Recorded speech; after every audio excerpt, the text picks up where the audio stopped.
तो वो जहां थी वहीं खड़ी रह गई, लेकिन मैथिली जो है वो अब एक अलग राह पर निकल पड़ी है।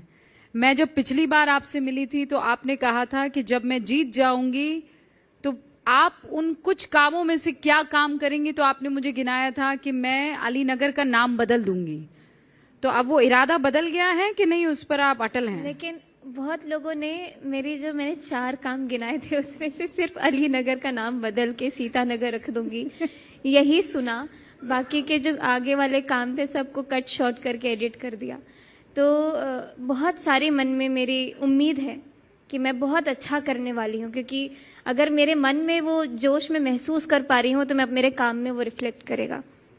मैंने जैसे ही जीता सबसे पहले हमारे जितने प्रशासन में जितने अधिकारी हैं सबसे मिलजुल के जो समन्वय स्थापित करना, हाँ। तो इस काम पे लगी और सबसे मैंने सजेशंस लिए, क्योंकि इस क्षेत्र में क्या क्या नीड है ये लोगों से मुझे पता चली। जितने रोड्स है, ग्रामीण सड़कें बहुत खराब है, महिलाओं को इससे काफी दिक्कत है। मैं नाम की बात कर रही हूँ और आप रोड पर जा रही हैं। अच्छा, मुझे लगा कि आपने काम की बात की। हाँ, नहीं, मैंने तो पहले नाम की बात की, क्योंकि नाम आपने गिनाया तो आप नाम बदलेंगी। नाम तो बदलेगा, सीतानगर तो नाम बदलेगा। हाँ, मैं अभी भी तो अटल पूरी है। कोशिश करूंगी, क्योंकि जितने लोग हैं उनकी आस्था बहुत प्रबल है कि मिथिला की भूमि है, माँ सीता की नगरी है, सीता की भूमि है, तो इसको सीतानगर बना देना बेटा। तो इस तरीके से जो उनके भाव का आदर करना भी मेरा काम है। तो वो लोगों ने कहा है कि पार्टी ने कहा है? लोगों ने कहा है और पार्टी ने इस पे हाँ बोला है। अच्छा, मतलब ये उस तरफ से नहीं आया, ये लोगों की तरफ से गया हाँ, है। हाँ। काम करने में आपको आसानी होगी या आपको जो बोला जाएगा वो आप कर लेंगे? वो एक डायलॉग था, जो जीजा जी कहेंगे वही मैं करूंगा। अरे इस पे भी मैं बहुत ट्रोल हुई जब मैंने 2-3 इंटरव्यू में बोला। हाँ, ट्रोल पर आएंगे, लेकिन मतलब आप कठपुतली की तरह काम करेंगे? बिल्कुल नहीं। मेरा खुद का एक विजन है अपने क्षेत्र को लेकर के। मुझे कम से कम 1 महीना तो अभी सेटल होने में लगेगा। उसके बाद जितने काम का लिस्ट जो मैं Day 1 कैंपेन से बनाते आई हूँ अपनी डायरी में, सबको एक एक करके पूरा करने की कोशिश में लग जाऊंगी। कई ऐसे लोग होंगे मैथिली जो मैं तो आपको पर्सनली जानती हूँ, तो मुझे पता है कि आपका किरदार कितना सख्त है। आप बाहर से बहुत कोमल लगती हैं, पर मैं आप सबको बता देना चाहती हूँ कि बहुत सख्त किरदार है। आप मतलब आपको ये लगे कि कितना मीठा बोल रही हैं, कितना प्यारा बोल रही हैं, कितना मधुर बोल रही हैं, इनसे तो कुछ भी करवाया जा सकता है। करवा के दिखा दीजिए आप। मैं चैलेंज करती हूँ, करवा के दिखा दीजिए। मतलब 10 बार पिताजी को भी जाकर कहना पड़ेगा, तब जाकर मैथिली हाँ करेगी, हाँ या ना? अरे पापा को मैंने कैंपेन में आने से ही मना कर दिया था कि आप आइएगा ही मत, क्योंकि पापा स्ट्रेस्ड हो जाएंगे, देखेंगे कि लोगों को मैं डांट रही हूँ इधर उधर। कुछ मतलब संभालने के लिए भी मैं पहली बार जीवन में, घर में तो मैं मम्मी पापा को थोड़ा थोड़ा डांट देती हूँ, लेकिन पहली बार ऐसा हुआ जीवन में कि इस 1.5 महीने के अंदर मैंने बहुत बड़े लोगों को, जो मुझसे उम्र में बड़े हैं, उनको भी डांट करके शांत कराना पड़ा कि ये ठीक नहीं है, ऐसे नहीं करना है। तो अभी नई आई और डांटना भी शुरू कर दिया? नहीं तो फिर सब मुझे समझेंगे ये इजी है, हर बात मानेंगी, इस तरीके से। हाँ, तो बहुत सारे ऐसे लोग मिले जिनको आपको ये बताना पड़ा कि मैं कठोर हूँ। हाँ। तो अब पापा आपको चीजें बताते? कहीं ऐसा तो नहीं है कि चुनाव जीती आप है, राज पापा करेंगे? पापा तो Day 1 से, जब से मैंने पार्टी ज्वाइन किया, पापा एक स्टेप बैक ले चुके हैं। पापा को मैं अपडेट करती हूँ कि मैंने ये किया है और अब ये करने वाली हूँ। तो वो पीछे से ये बताते नहीं है कि ये करो, ऐसे करो, ऐसे नहीं करना? पापा बोलते मैं खड़ा हूँ, बैकबोन। हाँ, मैं खड़ा हूँ। वो खड़े। जोरदार तालियां मैथिली के पिताजी के लिए। आप तो बड़ा गर्व महसूस करते होंगे सर।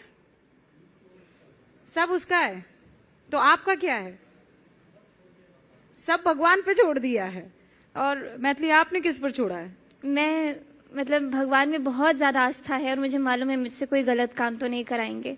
मिस्टेक से मैंने थोड़ा थोड़ा सीखा है। 1.5 महीने में कुछ गलतियां हुई होंगी, बोलने चालने में बहुत परिपक्व नहीं रही हूँ, लेकिन धीरे धीरे मैं सीखते जा रही हूँ। मुझे विश्वास है कि मैं बहुत अच्छे से खुद को साबित करूंगी।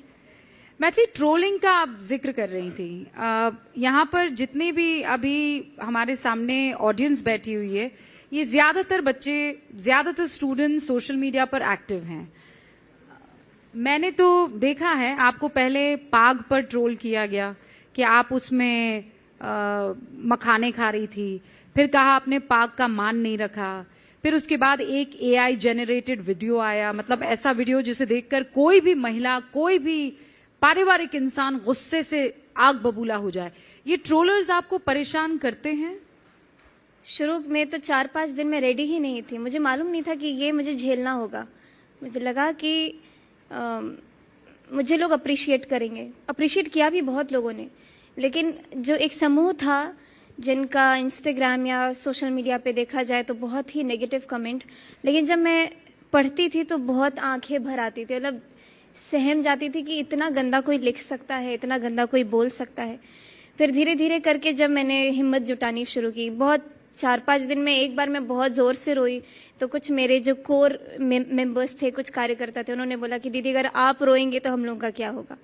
उस दिन मैंने ठान लिया कि अब ये सब कमेंट सेक्शन तो देखना ही नहीं है, क्योंकि जब खोल के देखो तो बॉट अकाउंट्स होते हैं या फिर बनते हैं तुरंत डीएक्टिवेट हो जाते हैं। तो मुझे लगा कि ये एक अलग दुनिया है, जो ऑनलाइन दुनिया है इनकी, जो ट्रोल करते हैं या कमेंट्स लिखते हैं। फिर मैं थोड़ा मैंने संभाला खुद को कि अब तो मुझे इसके लिए तैयार रहना पड़ेगा कि जब प्रधानमंत्री जी को कोई गाली दे सकता है तो मैं तो कुछ भी नहीं हूँ। जब नीतीश कुमार जी को, जिन्होंने बिहार के लिए इतना काम किया है, जब उनको कोई कुछ बोल सकता है तब तो मैं कुछ भी नहीं हूँ। तो मैं समझ गई धीरे। लेकिन यही सोशल मीडिया है जिसने आपको स्टार भी बनाया जी। तो फिर जमीन आसमान का अंतर नहीं दिखा कि एक जो है उसने पलकों पर बिठा दिया, आपको आइकन ऑफ द ईयर बना दिया, आपको सोशल मीडिया स्टार बना दिया, और जैसे ही आप पॉलिटिक्स में आई 360 डिग्री का चेंज।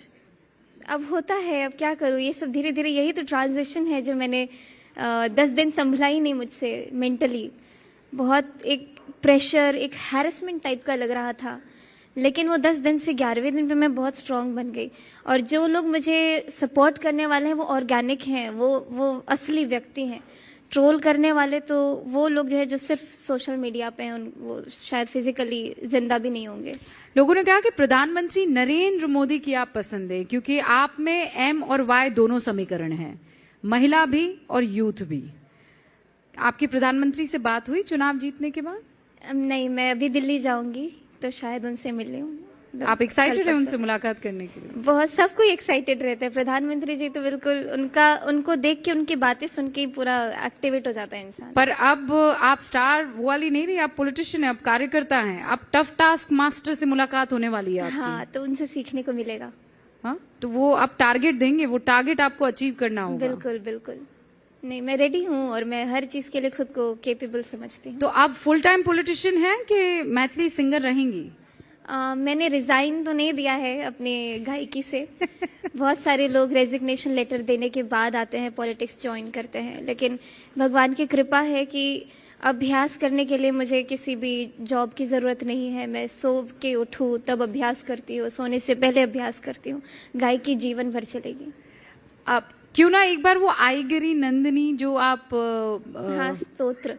हाँ, वो जब आप वो पढ़ती हैं तो आपकी आवाज में एक अलग ही खनक होती है। कभी कभी आप ऐसे भी उसकी स्तुति करती हैं जब आप बहुत तकलीफ में होती हैं? मैं सुनती बहुत हूँ और बहुत सारे स्तोत्र हैं, स्पेशली सुब्बुलक्ष्मी जी को जब सुनते हैं तो बिल्कुल एनर्जाइज हो जाते हैं। हाँ।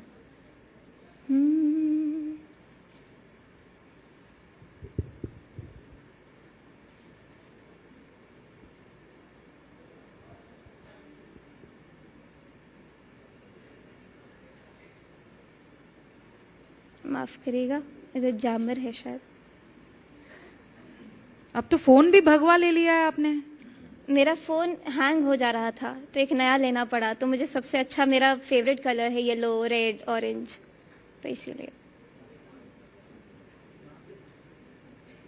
रेडी? हाँ। ओके, जोरदार तालियां।